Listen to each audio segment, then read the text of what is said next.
Hello everyone, Hello, everyone. and welcome again to Mothers and Kids Network MKN.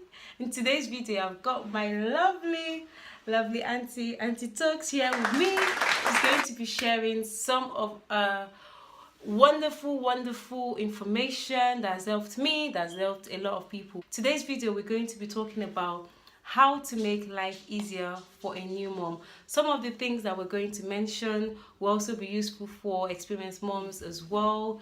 Just some things that you might not have done or you don't know, but we're focusing on new moms. So I hope you learn from it. So Auntie Talks. Hello.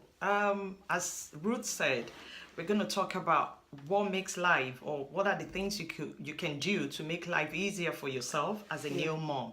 Yeah. And the first thing I would say is that be prepared. Plan ahead of time. You can decide to make a big pot of stew and keep in the freezer and just bring it out every day, every night, or every morning. Whatever works for you. And you can also do your food shopping in bulk as well. Obviously not things like bread or milk, but things like rice, so that at least you just save yourself the time going shopping as well. So be prepared and just Also, most of the shops, they do have sales on baby nappies, wipes, and baby things, baby products. You need to stock up. Plan ahead, stock up whenever you notice, or whenever they are on sale. Stock up, sign up. Sign up for their newsletters, so you know ahead of time when they are on sale. And so you can grab yourself some bargain and save money as well. Like for me, I bought all my baby's nappies before it was born, and I'm still using them. So I pretty much got a year's worth of nappies and wipes, and I got them at really good prices, and I'm still using them. So it just saves me time. Then the second thing is ask for help. Don't be ashamed to ask for help. There's so many people around you that can help you. If you have 2 kids, somebody can pick your older kid from the nursery for you. Somebody can help you. You can ask somebody to help you with cooking, some meals to put in the freezer. You can ask for help with the cleaning. You have people around you. Open your eyes and don't be ashamed to ask for that help whenever you need it. You'd be surprised that people are willing to help. They're just waiting for you to make that initial call. And also, when we also talk about ask for help, is also we can also see it in the terms of advice as well. So if you need any advice, there are people that experience. Like I always say to people, experience is the best teacher, and it's just not your own experience. Other people's experiences can also teach you as well. So if someone has gone through the pain of gone through constipation and the nightmare with children, you don't have to go through it as well. So you can ask other moms in advance, and they can tell you what they've done. So you don't have to experience it to learn. You can use their own experiences to learn as well. So ask for help in that sense. So number three would be create a routine. Form a routine, for yourself and for the baby as well. And I can tell you, babies thrive most when you give them a routine. They look forward to it. You're conditioning that body. You're conditioning that baby to know that, this is bedtime. And the routine could be something as simple as you, every evening at 6 o'clock or 7 o'clock, you give that baby a bath, a warm bath, and, just all that baby, put the music on and, read to that child. It's important. I cannot overemphasize the importance of reading to your baby. Read a simple storybook, a 2-3 pages book to that child. There are a lot of them in shops now. It's very important. Create a routine, and don't just create it, stick to that routine. You are teaching that child indirectly that you are in charge, and it's very important that babies know that it's not what they like, it's what you want to teach them. And on the issue of having a routine, sometimes along the way you might forget to do something.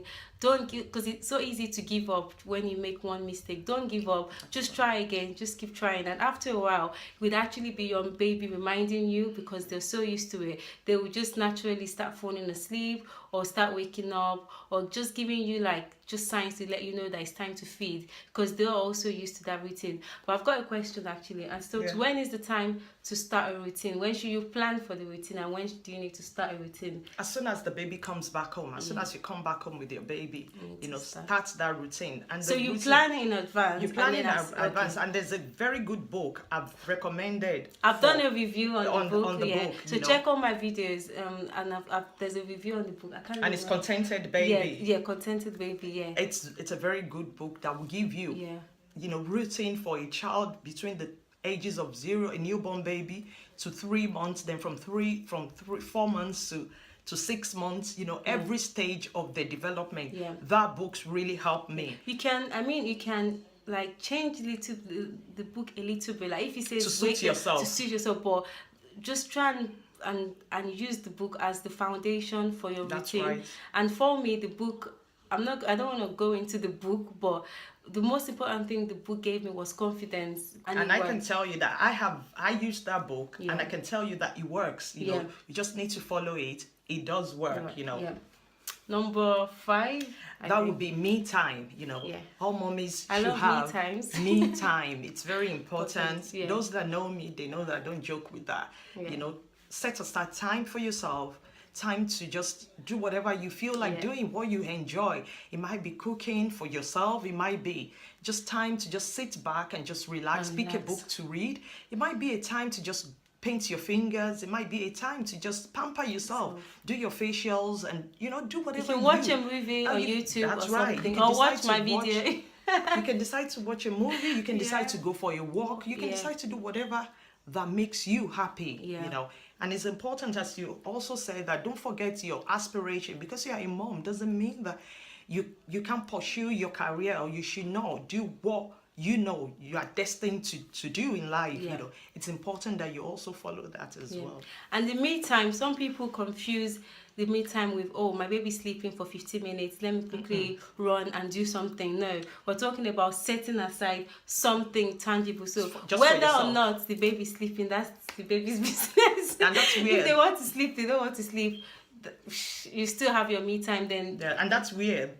Asking for help comes in, that's when that you've discussed it with people around you, that your partner or your husband, you've told them that, okay, this is my new plan.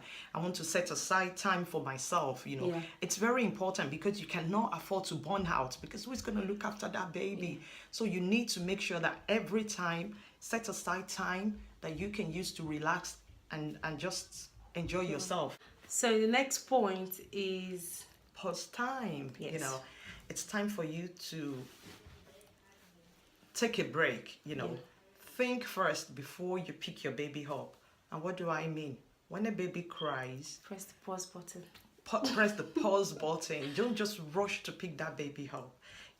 Think that it is either 3 things that baby needs at a particular time. It's either the baby is wet, or the baby needs feed, or probably the baby is tired, it needs to sleep.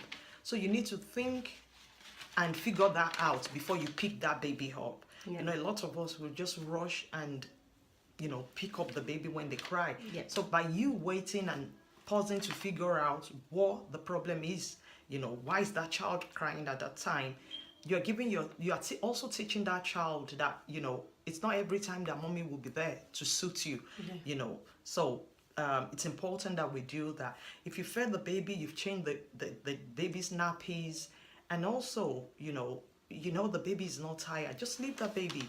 Play a music, let him just suit himself and settle himself down.